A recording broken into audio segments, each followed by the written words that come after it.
Bismillah ar-Rahman ar-Rahim. Hello my dear students. How are you? I hope you be fine. Did you divide the words into syllables? Great, excellent. And did you do your homework? Very good, excellent. Do you remember the previous unit? Excellent. In the previous unit, we have got familiar with different customs. ما در یونیت قبلی هم روی رسم و رواج آشنا شدیم و خیلی چیزا رو یاد گرفتیم از رسم و رواج هایی که سر تا سر دنیا هست. Today we will start a new unit and this unit also is related to the previous lesson. یک از راههایی که ما درباره رسم و رواج آشنا میشیم فکر میکنین چی هست؟ What's the way that we can get more familiar with the new ways of the greeting or with the customs around the world? Very good. Reading books. پس یک از راههایی که ما میتونیم همراه رسم و رواج ها یا همراه کارهایی که دیگه مردم انجام میتن آشنا شیم کتاب خواندن هست. Do you read a book every day? Do you read books every day? شما کتاب میخوانین؟ Do you like to read books? ما میبینم شما بعضیتون علاقه به کتاب خواندن ندارین. How many books have you read except school's book? بدون کتابای مکتب شما چقدر کتاب میخوانین؟ How often do you read a book? Read the books. Which kind of book do you like? چی رقم کتاب شما دوست دارین؟ چه قسم کتابا رو میخوانین؟ تا حال کتاب خواندین اصلا؟ کتاب دارین؟ کتابخانه دارین؟ کتابخانه مکتبتان داشته؟ تا حال شما اصلا دسترسی به کتاب داشتین؟ بسیار عالی. میبینیم بعضی شاگردای خیلی لایق با میگن ما کتاب خواندیم. Which kind of book do you like? Very good. میبینم هر کدامتان علایق مختلف دارین ولی اکثریتتان شما میگین که ما استوری بوک دوست داریم. پس استوری بوک یک تایتلی هست که شما اکثرا علاقمند از این موضوع هستین. یونیت ما هم که امروز شروع میکنیم درباره چی هست؟ ستوریز. ما تبدیل میکنم به آی تا کلمه جمع شوه. ستوریز یعنی داستان ها. ما درباره داستان میخوانیم یونیت ما. So our unit is very interesting. Okay? So let's start the unit by looking to the board. See the board? We have started unit 11, lesson 1, and we have 2 pages, 112 and 113. Be ready for these 2 pages. حالا که شما میفهمین عنوان یونیت ما چی هست و خیلی علاقه به داستان دارین، بیاین یک چند کتاب ببینیم تصاویرش در کتاب خود ما. پوش یک کتابایی رو میبینیم که مربوط داستان هستن.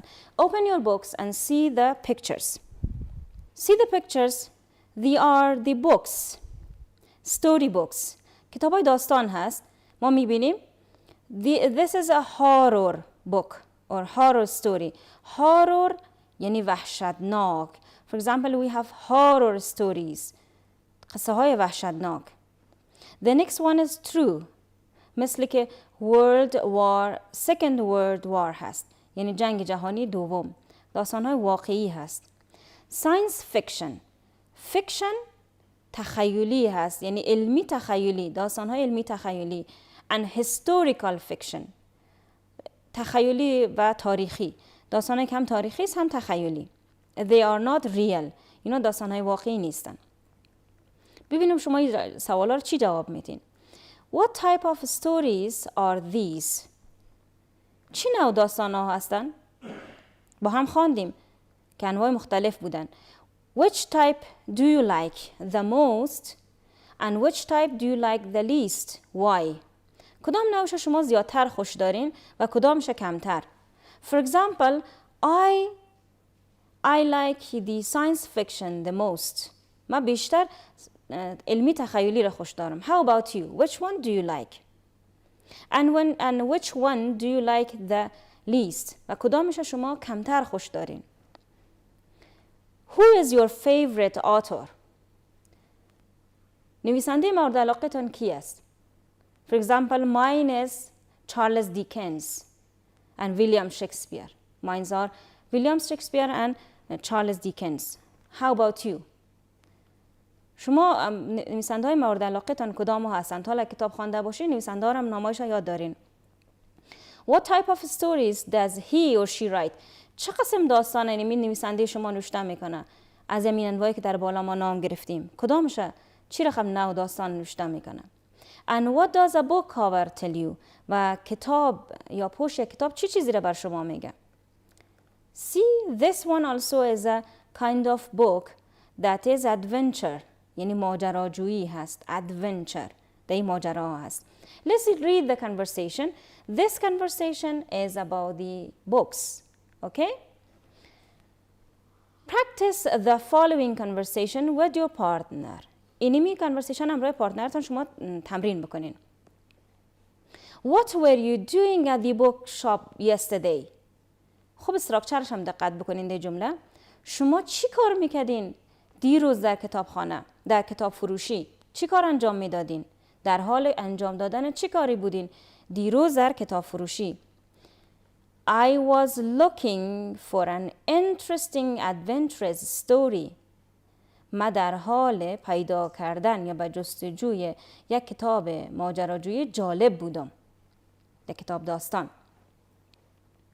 Did you find any؟ هیچ چیزی پیدا کردی؟ No, I didn't. Do you like adventurous stories؟ پیدا نکردم. آیا شما هم داستان‌های ماجرا که داره دوست دارین؟ Yes, but I prefer horror stories. بله، ولی من ترجیح میدم داستان‌های وحشتناک بیشتر. They're too scary for my liking. نفر دوم میگه این داستان‌ها بیش از حد وحشتناک هستن یا ترسناک هستن که من دوستشان داشته باشم یا ازشان خوشم بیایم. Do you like comedies؟ آیا شما کمدی را خوش دارین؟ کمدی کتاب‌هایی است که خنده‌دار هست. I can lend you one. من میتونم برات یک دانه قرض بدم. No thanks. نه تشکر. I think I'll stick to the adventurous stories. من فکر میکنم که من به کتاب‌های ماجراجویی بیشتر بچسبم یا علاقمندی داشته باشم بهتره. Okay. Do you make time for reading every day؟ آیا شما وقت اصلا روزانه دارین برای مطالعه یا برای خواندن؟ اگر وقت دارین what do you read؟ شما چی میخوانین؟ Okay. Let's go back to the conversation. See some sentences. Like this one. See the conversation. I was looking for an interesting adventurous stories. See the structure. Or see this one. What were you doing at the bookshop yesterday? جملاتی که ما در محاوره خواندیم و در کتاب‌ها زیاد می‌خوانیم چون موضوع ما داستان هست. نوشتن داستان هست. در داستان‌ها معمولاً زمان گذشته استفاده شده و simple past یا past continuous tense هست. پس امروز ما باید یک زمانی را بخوانیم که به ما کمک بکنه که کتاب‌های داستان بیشتر درک بکنیم و بفهمیم. ما در درس‌های گذشته ما با simple past آشنا شده بودیم. اما زمانی را که ما امروز می‌خوانیم و به ما برای فهم داستان‌ها کمک خواهد کرد past continuous tense است. میام اول استراکچرش هم نوشته میکنم براتون و بعد جمله و بعد از میگم این زمان چه چیزی را نشان میده. The structure of this tense is subject like I. So I have to write down subject. Subject plus to be. To be که در زمان گذشته هست یادتان هست کدام بودن؟ Was and were. Plus verb ing. plus complement. این استراکچر هست. زمان ما چی هست؟ past continuous tense. در conversation هم شما زیاد دیدین. Now, go to the book and see the book to have more practice. Open your books and see the grammar box. Past continuous زمانی است که ما با هم کار کردیم. See the question. What were you doing at the bookshop؟ در محاوره بود. At 6 o'clock. در جوابش از همین تنس باز استفاده شده. I was looking for some adventurous stories. با where چی رقم سوال جور شده؟ Where was he waiting when you saw him؟ این باز یک روز دیگه دوباره با هم تشریح میکنیم. یک تشریح مختصر مدعی دارم. ببینین ما 2 زمان با هم نوشته کردیم. دوباره میاییم see the word. اوکی. سوال من 2 دفعه بر شما با 2 جمله تشریح میکنم. What were you doing yesterday؟ من در جواب از این نوشته میکنم I was reading a book. خب این جمله ما هست. You saw me. دیروز چی کار میکردین؟ وقتی که من شما را دیدم. You saw me. شما ما را دیدی؟ من اون زمان چی کار انجام میدادم؟ در حال خواندن کتاب بودم. میخوام این 2 جمله رو با هم وصل کنم. زمانها مشخص است. تایملاین اگر من دوباره بر شما بکشم، یعنی ما ببین زمانی که شما مرا دیدین، وقتی که دیدین من در حال خواندن چی بودم؟ در حال خواندن کتاب بودم. یعنی کتاب خواندن من جریان داشت که شما مرا دیدین. قطع شد عمل خواندن ما با دیدن شما، یعنی یک وقفه یا قطع شد. اینجا 2 تنس ما با هم کار میکنیم. یک تنسی که قبلا خواندیم past tense و یک تنسی که past continuous tense و حال امروز خواندیم. حالا میبینیم 2 جمله رو با هم وصل میکنم. I was reading a book. چرا خواهم وصل کنم این جمله رو؟ when you saw me. وقتی شما مرا دیدین. من یه منظمی رو نوشته میکنم جمله مرا. I was reading a book when you saw me. ببینید 2 عمل با هم انجام شده. یک عمل در حال انجام شدن است، عمل دیگه او را وقف کرده یا استارت کرده، یا یک عمل در جریان عمل دیگه اتفاق افتاده. جمله کتاب میخوانیم با هم. See the book. Where was he waiting when you saw me؟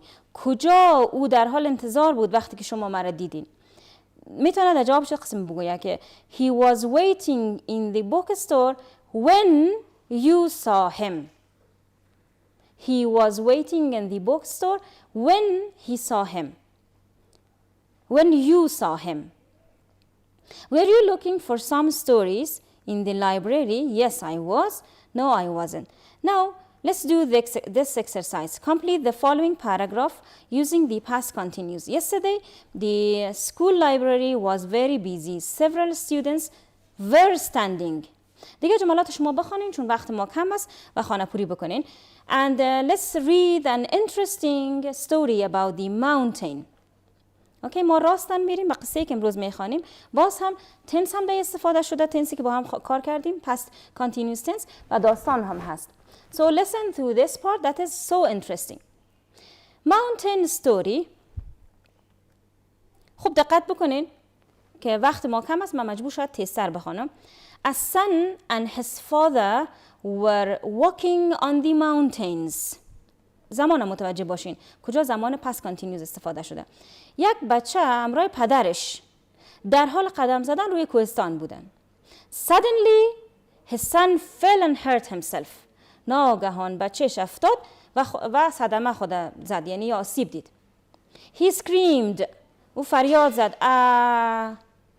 To his surprise he heard the voice repeating somewhere in the mountain. با تعجب او شنید که صدا امیر تکرار کرد، یک جای در کوهستان یا در کوه این صدا تکرار کرد که گفت Curious he yelled Who are you؟ با کنجکاوانه او فریاد زد تو کی هستی؟ He received the answer Who are you؟ او پاسخ دریافت کرد یا پاسخ گرفت که تو کی هستی؟ And then he screamed to the mountain, I like you. بعدش او فریاد زد به طرف کوه، گفت من تو را دوست دارم یا خوش دارم. The voice answered, I like you. صدا هم جواب داد که من خوش دارم، من تو را خوش دارم. Angered at the response, he screamed, coward. با عصبانیت جواب داد که به طرف همین پاسخی که شنیده بود یا پاسخ فریاد زد ترسو. He received the answer coward. پاسخ دریافت کرد که ترسو. He looked to his father and asked what's going on. به طرف پدرش دید و پرسان کرد چی در حال انجام شدن، چی اتفاقی در حال انجام شدن است، چی جریان داره. The father smiled and said my son pay attention. پدرش لبخند زد و گفت said اینجا غلط اسپل شده وای پاک کنین said گفت پسرم یا بچم توجه کن. Again the man screamed you are a champion. مرد فریاد زد تو یک قهرمان هستی. The voice answered you are a champion. صدا هم پاسخ داد که تو یک قهرمان هستی. The boy was surprised but did not understand. پسر تعجب کرد ولی نفهمید. Then the father explained people call this echo but really this is life. بعدش پدرش تشریح کرد که مردم میره ایکو مینامند ولی واقعا یک زندگی هست. It gives you back everything you say or do. یعنی این واقعیت واقعا این یک زندگی است. میگه هر چیزی را که شما